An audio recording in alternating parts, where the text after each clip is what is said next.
அம்மா சுட்ட தோசை.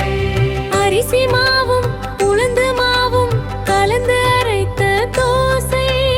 அரிசி மாவும் உளுந்து மாவும் கலந்து அரைத்த தோசை. அரிசி மாவும் உளுந்து மாவும் கலந்து அரைத்த தோசை. அரிசி மாவும் உளுந்து மாவும் கலந்து அரைத்த தோசை.